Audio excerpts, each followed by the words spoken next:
जय हिंद बच्चों। Green world publication के यूट्यूब चैनल पर आप सबका स्वागत है। मैं अभय शंकर तिवारी आपको मध्यकाल इतिहास का महत्वपूर्ण टॉपिक जो है सैयद वंश और लोदी वंश पढ़ाएंगे, जो आपके परीक्षा की दृष्टि से बहुत ही उपयोगी है, क्योंकि वनडे एग्जाम में इससे प्रश्न जरूर आते हैं। ठीक है, आइए शुरू किया जाए। चलिए देखिए बच्चों, दिल्ली सल्तनत का चौथा वंश जो है सैयद वंश है और पांचवा वंश लोदी वंश है। सैयद वंश के बारे में हम लोग सबसे पहले पढ़ेंगे सैयद वंश, जो चौथा वंश है, और ये 1414 से लेकर के 1451 ईस्वी तक माना जाता है। ये ध्यान रखिएगा। मैं आपको इसके पहले तुगलक वंश पढ़ा रहा था तो बताया था जो है तुगलक वंश के अंतिम शासक जो है आपके के शासन काल में ही तैमूरलंग ने भारत पर आक्रमण किया था और 1398 में आक्रमण करके भारत के कुछ क्षेत्रों पर वो अधिकार स्थापित कर लिया था। उसमें खिलजी खान ने सहयोग किया था। तैमूरलंग खिलजी खान को अपना प्रतिनिधि करके यहाँ से गया था और यही खिलजी खान जो है दीपालपुर, मुल्तान, लाहौर वगैरह के क्षेत्रों पर जो अपना अधिकार स्थापित किया था, ये खिलजी खान ही सैयद वंश की स्थापना करता है। तो सैयद वंश के जो संस्थापक हैं बच्चों, इसके आपके सैयद वंश के संस्थापक खिलजी खान हैं। खिलजी खान, ये ध्यान रखिएगा, खिलजी खान सैयद वंश के संस्थापक हैं। ठीक है, ये पूछा जाता है आपके वनडे एग्जाम में, ये प्रश्न आता है कि सैयद वंश की स्थापना किसने किया था। दिल्ली सल्तनत का चौथा वंश सैयद वंश, जो 1414 से 1451 तक माना गया। आपसे पूछा जा रहा है कि इसके संस्थापक कौन थे, तो इसके संस्थापक खिलजी खान थे। ठीक है, और इनकी उपाधि क्या थी? ये उपाधि रैयत आला की उपाधि धारण किए थे बच्चों। इनकी उपाधि थी रैयत आला की, रैयत ए आला की उपाधि धारण किए थे। ये रैयत आला की उपाधि धारण किए थे। ये भी आपसे क्वेश्चन एक बनता है वनडे एग्जाम के दृष्टि से कि खिलजी खान की उपाधि क्या थी। तो रैयत आला की उपाधि धारण किए थे, और खिलजी खान ने कोई महत्वपूर्ण कार्य तो नहीं किया था, ये ध्यान रखिएगा। लेकिन खिलजी खान, सबसे जरूरी बात क्या है कि खिलजी खान अपने पूर्ववर्ती तुगलक वंश के शासकों के द्वारा जो मुद्राएं जारी की गई थी उसको कंटिन्यू जारी रखा। पूर्ववर्ती शासकों के मुद्राओं को ही इन्होंने प्रचलन में रखा। ये ध्यान रखिएगा। एक बात बनती है, पूर्ववर्ती शासकों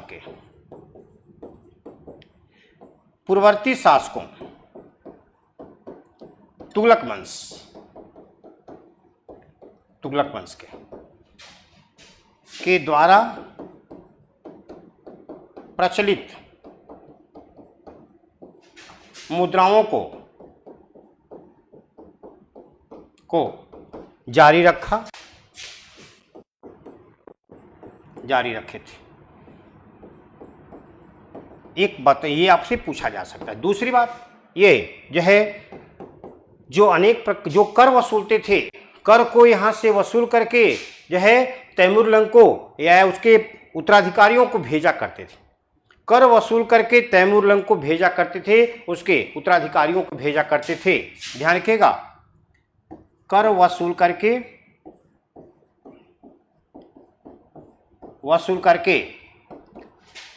तैमूरलंग के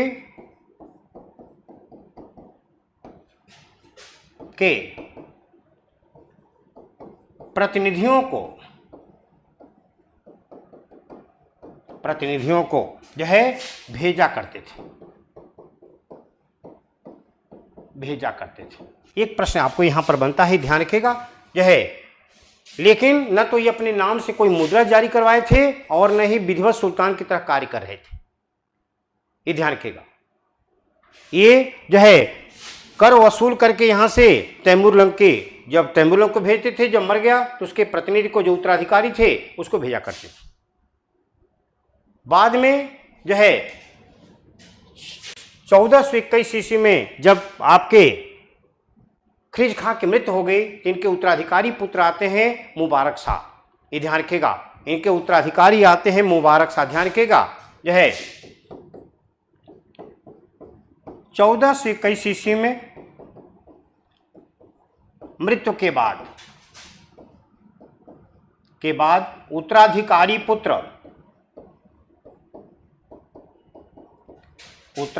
पुत्र जो है मुबारक शाह सिंहासन ग्रहण किए थे, सिंहासन ग्रहण किए थे, ग्रहण किए थे। तो इन चीजों का आपको देखना है। ये प्रश्न आता है सैयद वंश के स्थापना किसने करवाया, उसकी उपाधि क्या थी, उसके प्रमुख कार्य क्या थे, ये आपसे प्रश्न बनता है वनडे एग्जाम में। ठीक है, चलिए बच्चों इसको स्क्रीनशॉट आप ले लें जल्दी से, आप इसका स्क्रीनशॉट ले लें तो जो है हम आगे आपको बताएं। स्क्रीनशॉट आप ले लें, आइए। ठीक है, चलिए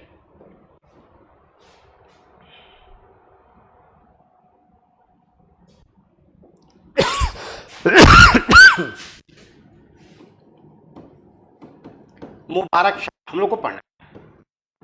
मुबारक ये उत्तराधिकारी बनते, बहुत योग्य थे और इन्होंने अपने पिता के द्वारा जो कर वसूल करके तैमूर को भेजा जाता था उसको इन्होंने बंद करवा दिया। ये ध्यान रखिएगा, अपने नाम से इन्होंने विधिवत मुद्रा जारी करवाए। ध्यान रखिएगा, जो है मुबारक शाह, इसने विधिवत सुल्तान की तरह कार्य करते हुए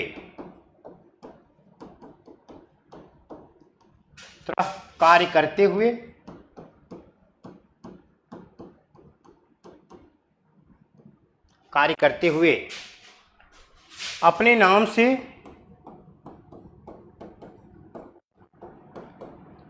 से मुद्रा का प्रचलन करवाए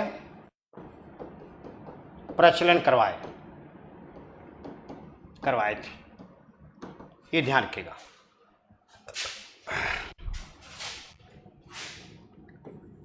कर वसूल करके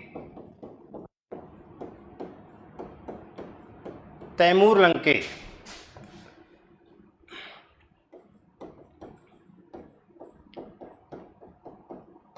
के प्रतिनिधियों या उत्तराधिकारियों, एक ही बात होती है बच्चों,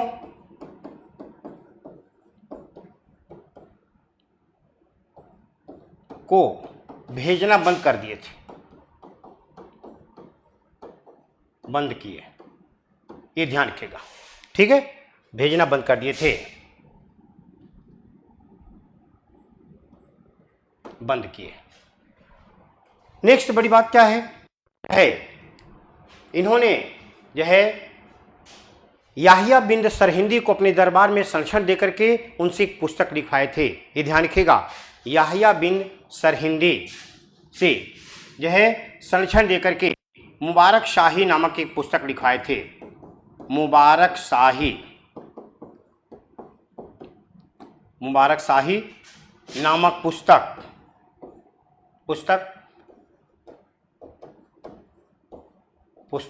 याहिया बिन सरहिंदी को संरक्षण प्रदान करके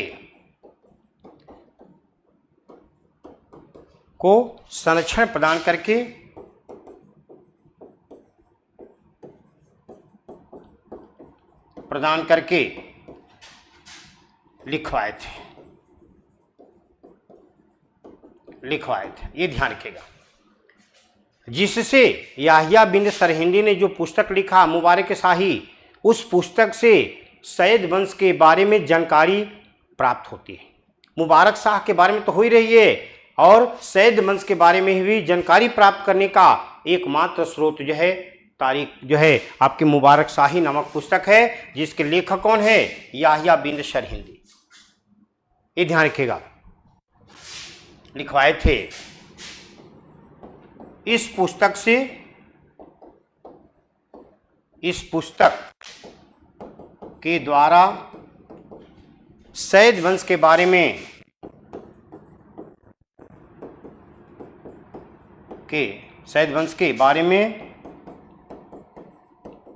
जानकारी प्राप्त होती है।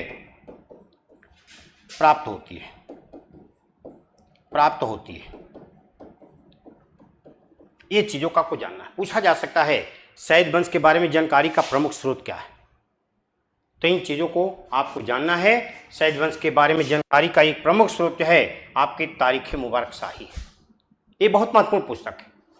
जिसे मुबारक शाह के बारे में तो जानकारी हो ही रही है जो है, और इनके पूर्ववर्ती शासक ख्रिज खां के बारे में भी जानकारी हो रही है। ठीक है, तो जो है मुबारक शाह महत्वपूर्ण शासक थे, अच्छे ढंग से शासन व्यवस्था चलाए, कर वसूल करके भेजना बंद कर दिए, अपने नाम से विधिवत सुल्तान की तरह कार्य करते हुए अपने नाम से मुद्रा का प्रचलन करवाए थे। ये ध्यान रखिएगा बच्चों, ये परीक्षा में पूछा जाता है। सैयद वंश का महत्वपूर्ण शासक जो है ये मुबारक शाह है, महत्वपूर्ण शासक। ये ध्यान रखिएगा, ये महत्वपूर्ण शासक हैं, ये महत्वपूर्ण शासक है, ये सैयद वंश के महत्वपूर्ण शासक के माने जाते हैं मुबारक शाह, क्योंकि इन्होंने पिता की तरह कार्य नहीं किया। यह इन्होंने तैमूर लंग के उत्तराधिकारी को कर वसूल करके भेजना बंद कर दिया, इन्होंने अपने नाम से मुद्रा जारी करवाए, और जो है सैयद वंश के बारे में जानकारी प्राप्त करने के प्रमुख स्रोत के रूप में याहिया बिन सरहिंदी से जो है उनको संरक्षण दरबार में देकर के और ये पुस्तक लिखवाए थे मुबारक शाही, इससे जानकारी प्राप्त होती है। ये ध्यान रखिएगा। सैयद वंश के जो अंतिम शासक आते हैं, ये ध्यान रखिएगा बच्चों, ये आलम शाह हैं। ध्यान रखिएगा, अंतिम शाह इस वंश के अंतिम शासक, अंतिम शासक कौन था भाई? इस वंश के अंतिम शासक आलम शाह थे। आलम शाह थे, जिन्होंने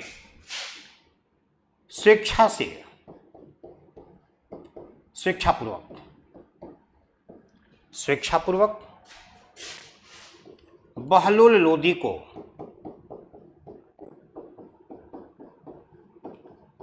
को जो है 1451 ईस्वी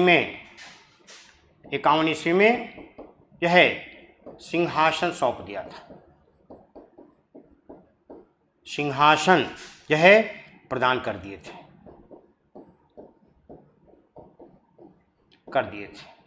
तो इन चीज़ों का आपको देखना है। आलम शाह जो है बड़ी शांतिप्रिय विचार के थे, और अपने उनके सगे संबंधी जो थे आपस में उत्तराधिकारी बनने के लिए संघर्ष कर रहे थे। इसलिए वो परेशान होकर के अपने एक वफादार जो बहलोल लोदी थे, इनको बुलाकर दिल्ली में 1451 ईस्वी में और सिंहासन सौंप दिया। न हम रहेंगे न कोई और रहेगा, कोई तीसरा बनेगा। तब बहलोल लोदी जो है लोदी वंश की स्थापना करते हैं 1451 ईस्वी में, जिसको हम लोग पढ़ेंगे, जो इंपॉर्टेंट है, ये ध्यान रखिएगा। लेकिन इस वंश का अंतिम शासक जो है आलम शाह है, जो आपके परीक्षा में प्रश्न बनता है। ठीक है बच्चों, ये आपसे प्रश्न पूछा जाएगा कि सैयद वंश के अंतिम शासक कौन थे? तो आलम शाह, जिन्होंने स्वेच्छा से बहलोल लोदी को जो है दिल्ली का सिंहासन 1451 ईस्वी में सौंप दिया था। और यही बहलोल लोदी जो बुजुर्ग थे काफ़ी, इन्होंने लोदी वंश का स्थापना किया, जो प्रथम अफगान साम्राज्य कहलाता है। ठीक है, आइए इसका स्क्रीनशॉट ले लें बच्चों, आप इसका स्क्रीनशॉट ले लें, आगे चलते हैं। फिर जल्दी से आप इसका स्क्रीनशॉट ले लें। चलिए आइए, अब पांचवें वंश के रूप में हम पढ़ेंगे दिल्ली सल्तनत का अंतिम वंश, अब पांचवा वंश है लोदी वंश। ये ध्यान रखिएगा, जिसको हम लोग को पढ़ना है, ये ध्यान रखिएगा, ये लोदी वंश। लोदी वंश हम लोग को पढ़ना है, पांचवा राजवंश दिल्ली सल्तनत का। और जो है लोदी वंश जो माना जाता है, ध्यान रखिएगा बच्चों, 1551 ईस्वी से लेकर के 1526 ईस्वी तक ये लोदी वंश माना जाता है। लोदी वंश दिल्ली सल्तनत का अंतिम राजवंश, ये ध्यान रखिएगा। और जो है इसको द्वितीय अफगान साम्राज्य कहा जाता है। द्वितीय अफगान साम्राज्य, सॉरी, प्रथम अफगान साम्राज्य। द्वितीय अफगान साम्राज्य के संस्थापक शेरशाह सूरी, प्रथम अफगान साम्राज्य के संस्थापक बहलोल लोदी। ये ध्यान रखिएगा, प्रथम अफगान साम्राज्य, अफगान साम्राज्य की स्थापना, ये पढ़ना है हम लोग को, ये ध्यान रखिएगा, ये पढ़ना है। प्रथम अफगान साम्राज्य के जो संस्थापक हैं, ये कौन है? इसके संस्थापक इसके संस्थापक बहलोल लोदी है, बहलोल लोदी, ये ध्यान रखिएगा। बहलोल लोदी इसके संस्थापक है, जो 1451 से लेकर के 1489 ईस्वी तक शासन करते हैं। ये ध्यान रखिए, इनका शासनकाल है। सबसे अधिक समय तक यदि देखा जाए दिल्ली सल्तनत में सबसे अधिक समय तक इन्हीं का शासनकाल है। फिरोज शाह तुगलक के बाद इन्हीं का शासनकाल, ध्यान रखिएगा, जो है अधिक समय तक, सबसे अधिक समय तक, अधिक समय और सबसे अधिक समय तक कार्य किया। अब देखिए बहलोल लोदी, मैंने बताया कि जो है बुजुर्ग थे, काफ़ी एजेड थे और ये बड़े शांति प्रिय थे, बड़े लिबरल थे, शांति में विश्वास करते थे। इसलिए बहलोल लोदी ने कोई मार काट वगैरह इस तरह से कोई महत्वपूर्ण जो है साम्राज्य विस्तार करने का भी कार्य नहीं किया था। हाँ, ये जरूर काम किए थे, जो है सैयद वंश के समय में जो जौनपुर, जो पूर्व का सिराज कहा जाता था, ये दिल्ली सल्तनत से सरकी वंश के शासकों ने स्वतंत्र कर दिया था। इसको पुनः इन्होंने दिल्ली सल्तनत में शामिल करवाया। ये बहलोल लोदी का एक महत्वपूर्ण काम है, ये ध्यान रखिएगा। बहलोल लोदी का एक महत्वपूर्ण कार्य है, जो है जौनपुर को दिल्ली सल्तनत में पुनः शामिल करवाना, ध्यान रखिएगा। मैंने आपको बच्चों बताया था, जो है जौनपुर के संस्थापक कौन थे, जौनपुर नगर की स्थापना किसने करवाया था, जौना खां के नाम पर फिरोज शाह तुगलक ने जौना खां के नाम पर जौनपुर शहर की स्थापना करवाया, जिसको पूर्व का सिराज कहा जाता है। और मध्यकाल में जौनपुर जो है फारसी भाषा के शिक्षा का एक प्रमुख केंद्र था। ठीक है, आइए देखते हैं। जौनपुर जो है को पुनः दिल्ली सल्तनत में शामिल करवाए थे, दिल्ली सल्तनत में शामिल करवाया।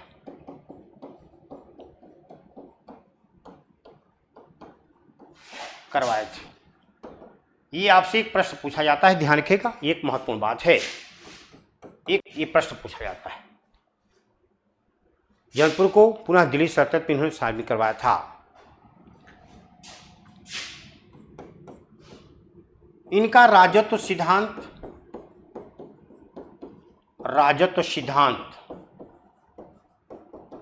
राजत्व सिद्धांत समानता पर आधारित था बच्चों, समानता पर आधारित।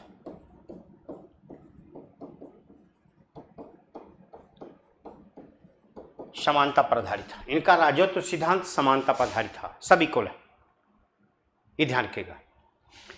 और जो है समानता प्रकट करने के लिए समानता पर आधारित था, सबको इक्वल मानते थे। और इसी कारण है जो है अपने सैनिकों को भी ये मसनद-ए-अली कहकर पुकारते थे, ये ध्यान रखिएगा। यह है समानता पर आधारित था, सैनिकों को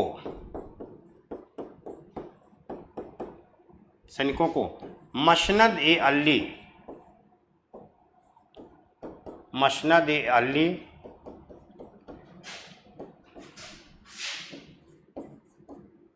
कहकर पुकारते थे, ये ध्यान रखिएगा। सैनिकों को मसनद-ए-अली कहकर पुकार, पूछा गया परीक्षा में, ये बीपीएससी में भी प्रश्न आ चुका है, ये ध्यान रखिएगा।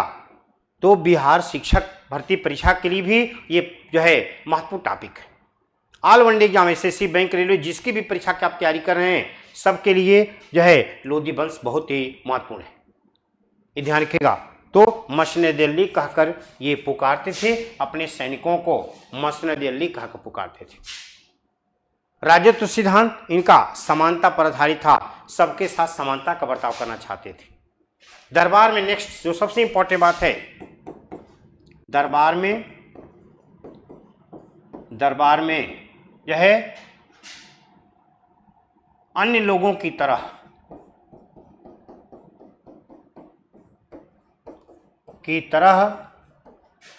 गलीचा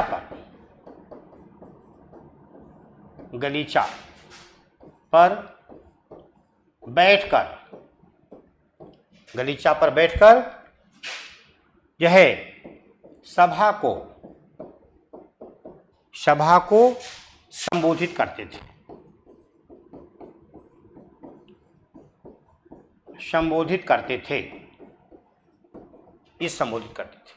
ये आपसे प्रश्न किया जा सकता है, कौन सा भारत का शासक था जो सिंहासन छोड़ करके दरबार में अन्य लोगों की तरह जो है गलीचा कालीन पर बैठता था और सभा को संबोधित करता था? तो बहलोल लोदी है। क्यों ऐसा करते थे? क्योंकि समानता प्रकट करने के लिए, ये कि हम सब जो है बराबर हैं, कोई जो है भेदभाव नहीं है, आप जैसे कालीन पर बैठे हैं हम भी बैठ करके सभा को संबोधित करें। ये बहलोल लोदी ऐसा करते थे। तो आपसे प्रश्न किया जा सकता है कि कौन था जो गलीचा पर बैठ करके सभा को संबोधित करता था? जो है ये बहलोल लोदी है, ये ध्यान रखिएगा। नेक्स्ट, 1489 ईस्वी में इनकी स्वाभाविक मृत्यु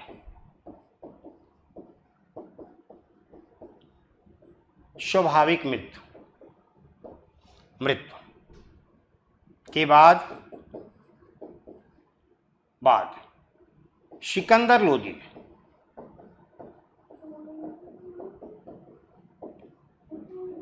लोदी शासक बने थे।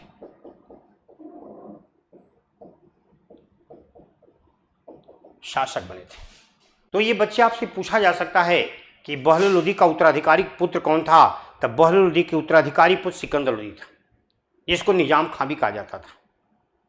ठीक है, आइए देखते हैं। पहले आप इसका स्क्रीनशॉट ले लें, स्क्रीनशॉट आप जल्दी से ले लें, फिर जो है आगे चलते हैं। आप इसका स्क्रीनशॉट ले लें। आइए,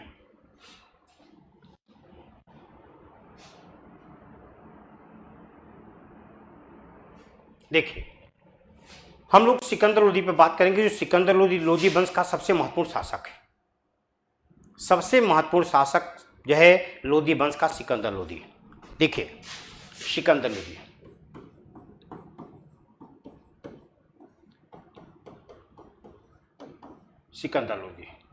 जो है जिसको निजाम खां भी कहा जाता था।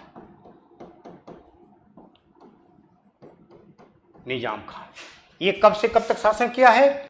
1489 से लेकर के 1517 ईस्वी तक इसका शासनकाल है।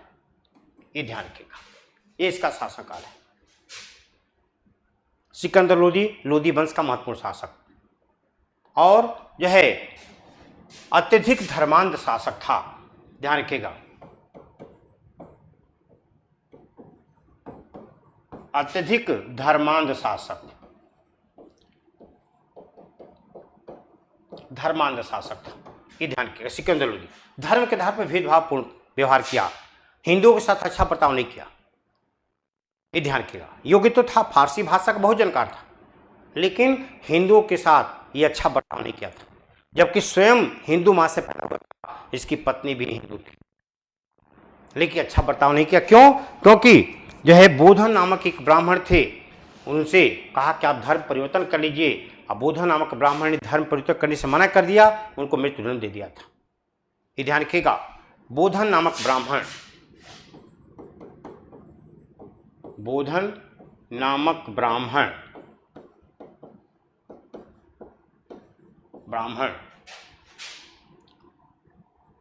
ब्राह्मण के द्वारा धर्म परिवर्तन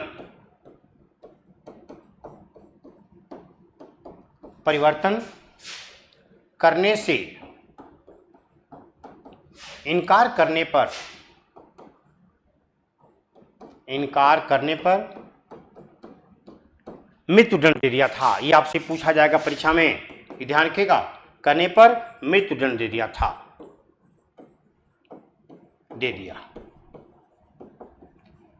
ये ध्यान रखिएगा। इसके अलावा जो है मंदिरों को नष्ट करवाया और देवी देवताओं की मूर्तियों को तोड़वा करके इसने कसाईयों में वितरित करवाया था कि हिंदुओं की भावनाओं को ठेस पहुंचे। कसाईयों को वो देवी देवताओं की मूर्तियों को तोड़वा करके वितरित करवाया कि इसको जो है बाट के रूप में आप मांस तौलते समय इसका प्रयोग करें। देवी देवताओं की मूर्तियों को बाट के रूप में प्रयोग करने के लिए कसाईयों में वितरित करवाया था। ये ध्यान रखिएगा, आपसे प्रश्न किया जाएगा। ठीक है, देवी देवताओं के देवताओं की मूर्तियों को तोड़वाकर कसाईयों को बाट के रूप में प्रयोग करने के लिए विदित करवाया था। प्रयोग करने के लिए, पाठ के रूप में प्रयोग करने के लिए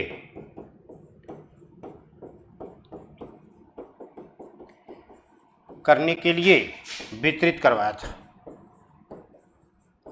करवाया था। आप देख रहे हैं इसकी कट्टरता, यह ऐसा किया था। लेकिन फारसी भाषा का बहुत अच्छा जानकार था। फारसी भाषा में ध्यान रखिएगा, फारसी भाषा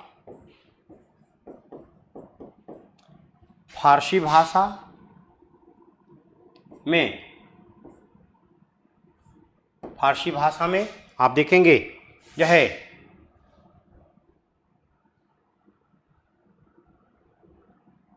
स्वयं गुलरुखी शीर्षक से कविता लिखता था। गुलरुखी शीर्षक से कविता लिखता था।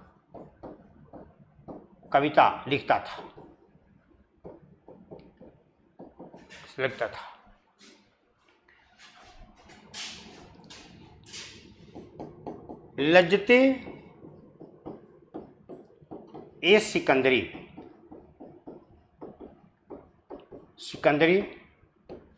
नामक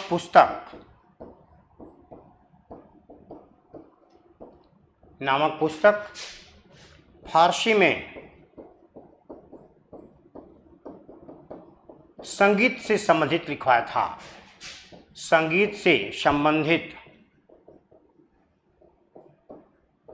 लिखवाया।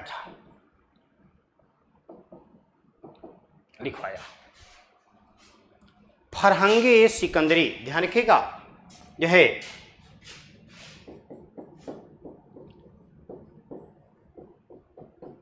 फरहंगे ए सिकंदरी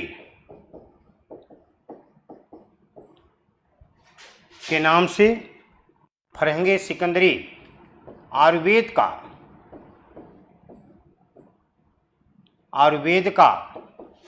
फारसी अनुवाद था।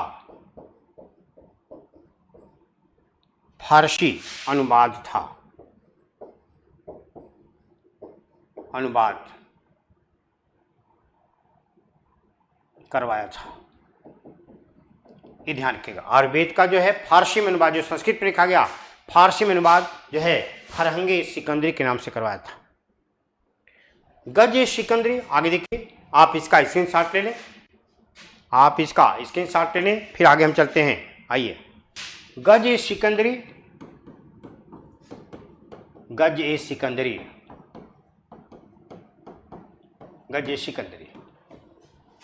नामक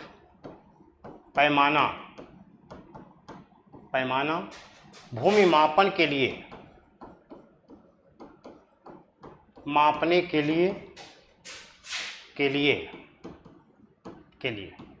30 इंच मापन के लिए प्रचलित करवाया था।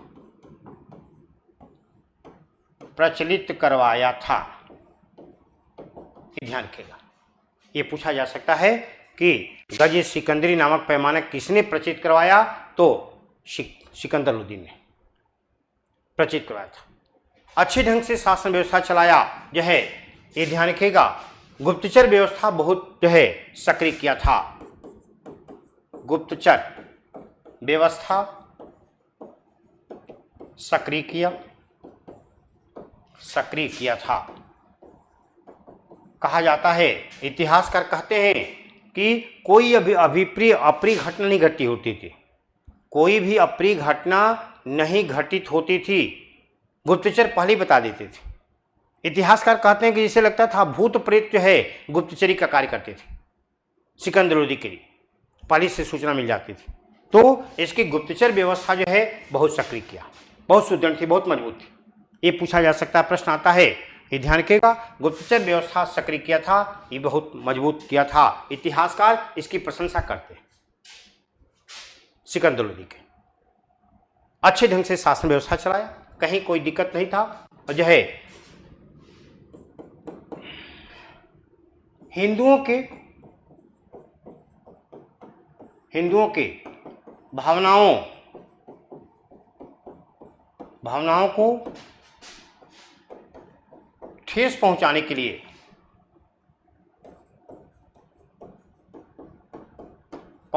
लिए मंदिरों को नष्ट किया था। ये पूछा जा सकता है, ध्यान रखिएगा। नेक्स्ट जो महत्वपूर्ण बात है, सबसे महत्वपूर्ण जो बात है, जो प्रश्न कई बार आपकी परीक्षा में आ चुका है, ध्यान रखिएगा, यह है, कहा जाता है राजस्थान के राजपूतों पर नियंत्रण स्थापित करने के लिए इसने अपनी राजधानी आगरा बनाया था, क्योंकि 1504 में इसने आगरा की स्थापना करवाया और 1506 में आगरा को अपनी राजधानी बनाया। ये सबसे महत्वपूर्ण बात आप ध्यान रखिएगा, जो है आगरा की स्थापना पूछा जाता है किसने करवाया था। आगरा की स्थापना 1504 में तथा आगरा को 1506 में अपनी राजधानी बनाया था। ये ध्यान रखिएगा, अपनी राजधानी बनाया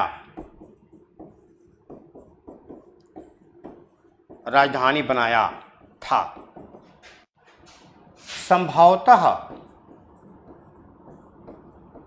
संभवतः राजस्थान के राजपूतों पर नियंत्रण स्थापित करने के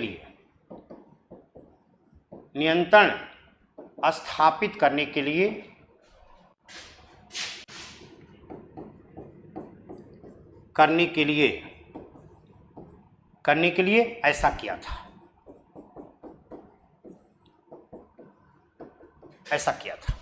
ये ध्यान रखिएगा, आपसे ये प्रश्न किया जा सकता है कि राजस्थान के राजपूतों पर नियंत्रण स्थापित करने के लिए सिकंदर लोदी ने जो है किस शहर की स्थापना करवाया था, तो आपको बताना है आगरा की, क्योंकि राजस्थान के बॉर्डर पे ही आगरा है। तो सिकंदर लोदी के एक जो है आपको इम्पोर्टेंट बात है जिसको आपको जाना, धर्मांध तो था ही, कट्टर था, लेकिन फारसी भाषा का जानकार था और फारसी भाषा के विकास के लिए अनेक महत्वपूर्ण कार्य किया। सिकंदर लोदी, जिसको निजाम खां भी कहा जाता था, मैंने कहा कट्टर धर्मांध था, क्योंकि इसने धर्मांधता के आधार पर अनेक अनुचित कार्य किया है, जबकि स्वयं भी हिंदू मां से पैदा हुआ था और इसकी पत्नी भी हिंदू थी। ठीक है, देखिए आगे देखिए, ये चीजों को आप यहां पर देख रहे हैं किस तरह से ये कार्य हो रहा है। चलिए आगे देखिए, 1517 ईस्वी में गले में घाव, जिसको आज कैंसर कहा जाता है, गले में घाव होने के कारण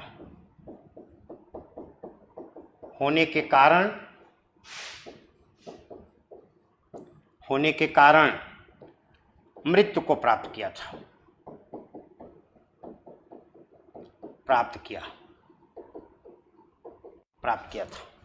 ये ध्यान रखिएगा, सिकंदर लोदी मृत्यु को प्राप्त किया था। 1517 में गले में घाव हो गया था और इसकी मृत्यु हो गई। इसका उत्तराधिकारी पुत्र इब्राहिम लोदी आता है, जो है सिंहासन ग्रहण करता है, उस पर हम लोग बात करेंगे। लेकिन आप ये स्क्रीनशॉट आप इसका ले लीजिए, स्क्रीनशॉट बच्चों जल्दी ले लीजिए आप लोग। चलिए आइए, स्क्रीनशॉट आप ले लीजिए, आइए।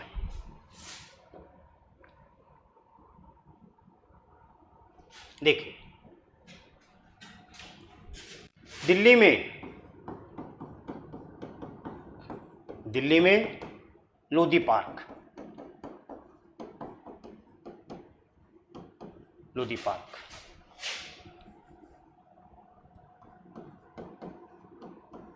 लोधी पार्क।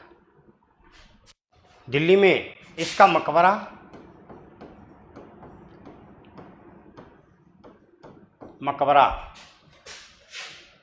उत्तराधिकारी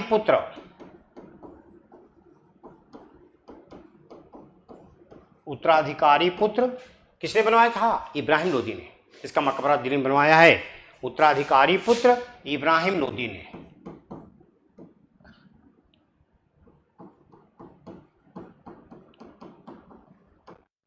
इब्राहिम लोदी ने बनवाया था।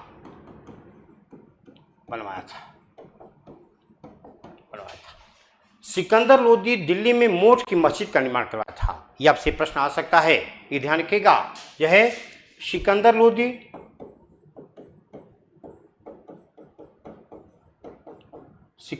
ने दिल्ली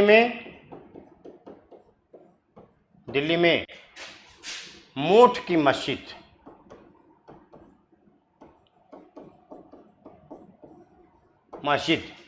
का निर्माण करवाया था।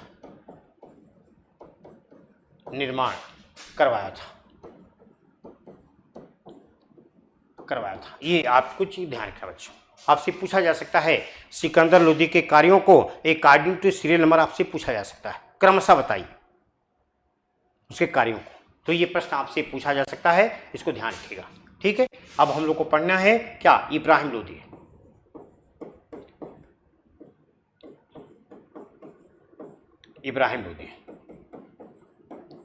इब्राहिम लोदी हम लोग को पढ़ना है, और इसका जो समय है 1517 से लेकर के आपके 1526 ईस्वी। 26 ईस्वी का समय, 1517 से 1526 ईस्वी इब्राहिम लोदी का शासनकाल। दिल्ली सल्तनत का, लोदी वंश का यह अंतिम शासक है। ये ध्यान के बहुत योग्य था, महत्वपूर्ण था इब्राहिम लोदी। लेकिन जो है इसके सगे संबंधी जो है इसके विरोधी हो गए।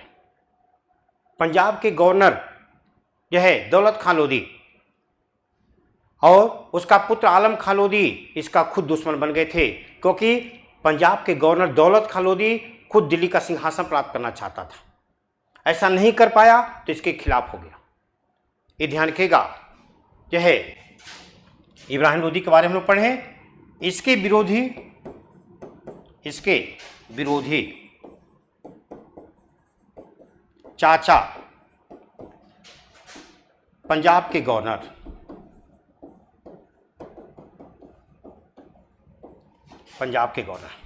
दौलत खां लोदी थे। दौलत खां लोदी था, जिसने बाबर को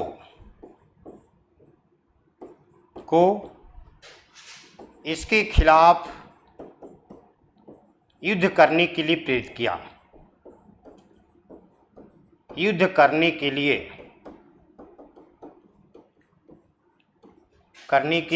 प्रेरित किया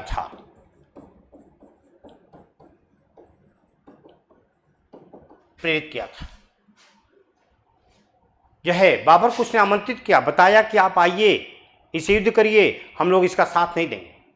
बाबर ये चीज को जान गया था कि भारत में राष्ट्रीय एकता का भाव है। एक शासक दूसरे शासक का कोई सहयोग नहीं करेगा। जबकि इसके पहले 1526 के पहले बाबर जो है कई बार भारत आया था, घूम टहल के यहाँ से गया था। ये ध्यान रखिएगा। और जो है 5वीं बार वो जो है जब आता है पानीपत के युद्ध में इब्राहिम लोदी को जो है पराजित करता है, वो 5वीं बार है।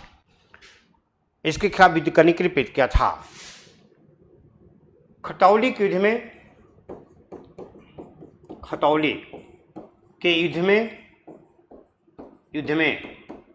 1517-18 युद्ध में मेवाड़ के शासक राणा संग्राम से इब्राहिम लोदी पराजित हो गया था। इब्राहिम लोदी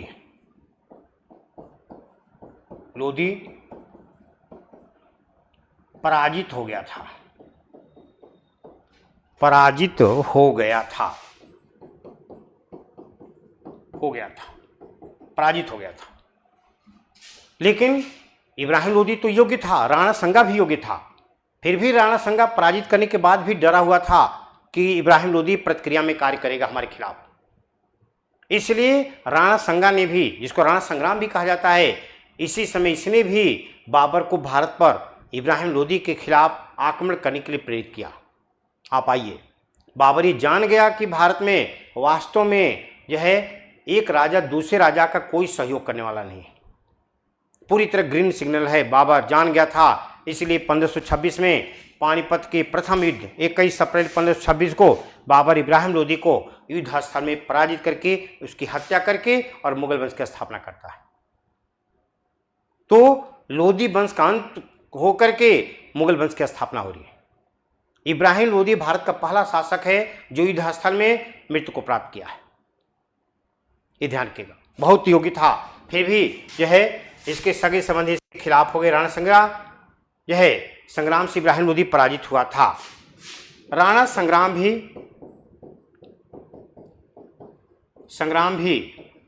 बाबर को यह इब्राहिम लोदी के खिलाफ, इब्राहिम लोदी के खिलाफ कार्य करने के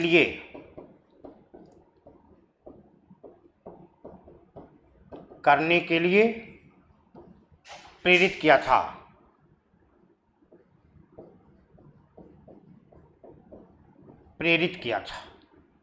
ये आप ध्यान रखिएगा। बाबर ये चीज को जान गया था कि एकता नहीं है, आराम से हमारा काम हो सकता है, ये ध्यान रखिएगा। जबकि 1519 में बाबर चौथी बार जब आया था तो पंजाब में खेड़ा के दुर्ग पर अधिकार स्थापित करने का असफल प्रयास किया था, नहीं कर पाया था। लेकिन अब जब देखा कि पूरी तरह से ग्रीन सिग्नल है, अब हमें कोई दिक्कत नहीं है, आसानी से अपना काम कर सकते हैं, तब बाबर जो है पांचवी बार जब आता है तो पानीपत के युद्ध में इब्राहिम लोदी की पराजय करता है और इसकी हत्या करके मुगल वंश की स्थापना करता है। देखिए, इसका स्क्रीनशॉट पर ले लीजिए, आप इसका स्क्रीनशॉट ले लें तो आगे हम चलें। आइए, आप स्क्रीनशॉट ले लें, ठीक है। आइए,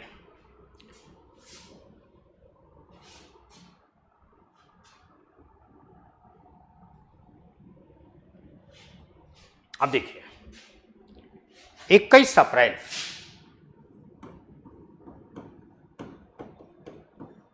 1526 को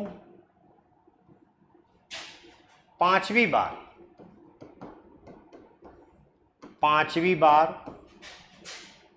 बाबर भारत आकर पानीपत हरियाणा का एक जिला है। बच्चों, आपसे पूछा जा सकता है पानीपत है कहाँ? पानीपत हरियाणा का एक जिला है, ध्यान रखिएगा। पानीपत के प्रथम युद्ध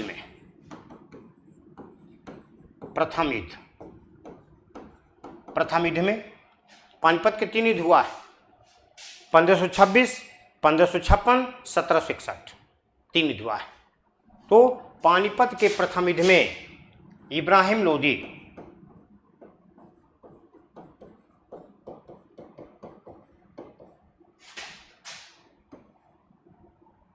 की पराजय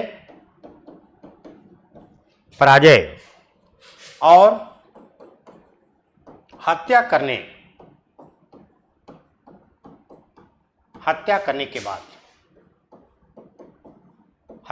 के बाद लोदी वंश का अंत किया। लोदी वंश का अंत, दिल्ली सल्तनत का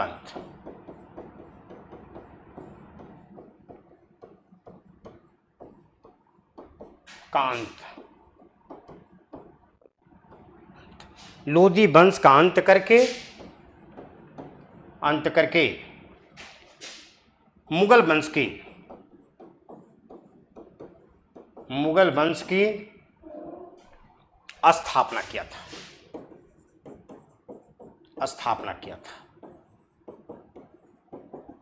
ये बाबर जो है पानीपत के प्रथम युद्ध में इब्राहिम लोदी के खिलाफ जो पानीपत का युद्ध किया था, इस युद्ध में पहली बार जो है बाबर जो है सफलतापूर्वक तोपखानों का प्रयोग करता है।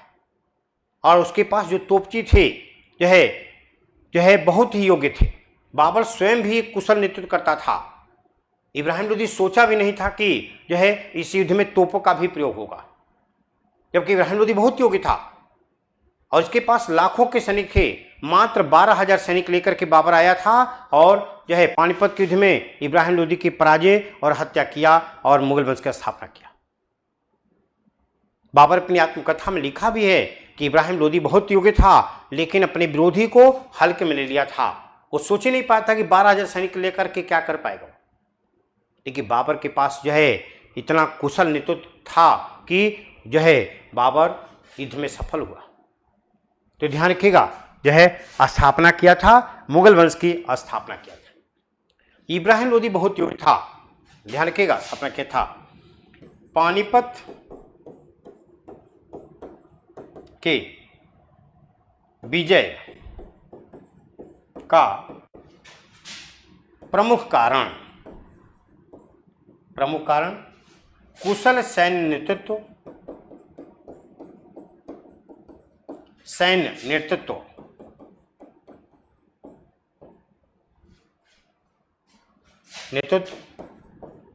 तुलगामा युद्ध नीति,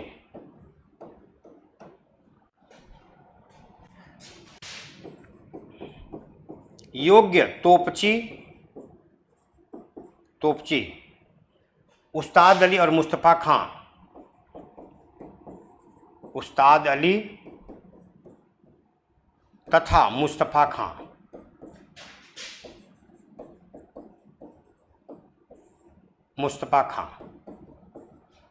योग्य तोपची का होना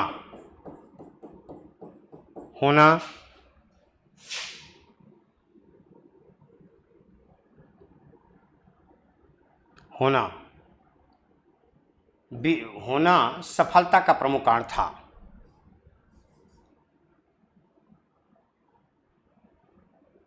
माना जाता है,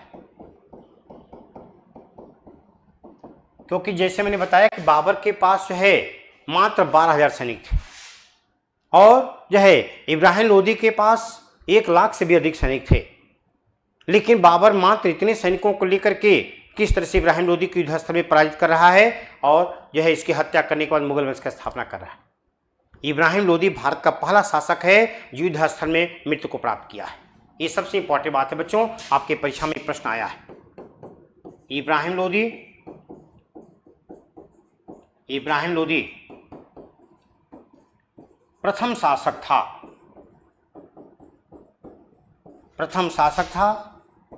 जो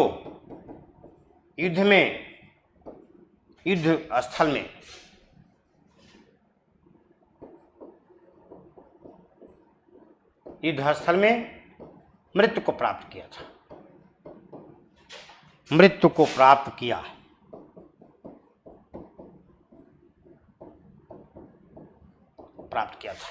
तो ये इब्राहिम लोदी पर जो प्रश्न आता है बच्चों बहुत इंपॉर्टेंट है। लोदी वंश में तो प्रश्न आता है इब्राहिम लोदी, क्योंकि इब्राहिम लोदी और बाबर जो है के बीच जो युद्ध होता है पानीपत का प्रथम युद्ध एक टर्निंग पॉइंट है। यहीं से मुगल वंश की स्थापना होती है। मध्यकालीन इतिहास का दूसरा पोर्शन यहीं से शुरू हो रहा है, ये ध्यान रखिएगा। लेकिन इब्राहिम लोदी जैसे योग्य शासक भी जो है जिसकी लोहा मेवाड़ के शासक राणा संगा भी मानता था, तभी तो वो डर के मारे ही बाबर को भारत पर इब्राहिम लोदी के खिलाफ जो है प्रेरित किया, का युद्ध करिए। भले ही राणा संगा इब्राहिम लोदी को पराजित कर दिया था, लेकिन डरा हुआ था कि प्रतिक्रिया में कार्य जरूर करेगा। इसलिए तो आपसे परीक्षा में इससे आपके प्रश्न पूछे जाते हैं और पूछे गए हैं। आगे भी आपको जो है चाहे जो भी ऑल वन डे एग्जाम आप दे रहे हैं, इससे संबंधित प्रश्न जरूर पूछे जाएंगे। इसलिए आप इसको अच्छे ढंग से तैयार करिए और जो है प्रीवियस परीक्षाओं के आप प्रश्न देखिए, इससे कितने प्रश्न बनते हैं। तो मैं उम्मीद कर रहा हूं कि आप इसका अधिक से अधिक लाभ प्राप्त करेंगे और जो है निश्चित रूप से आप परीक्षा में इसको आसानी से जो है सही आंसर करने में सफल हों। ठीक है बच्चों, तो आज इतना ही पढ़ना है। चलिए, बहुत बहुत धन्यवाद आपको। Thank you very much.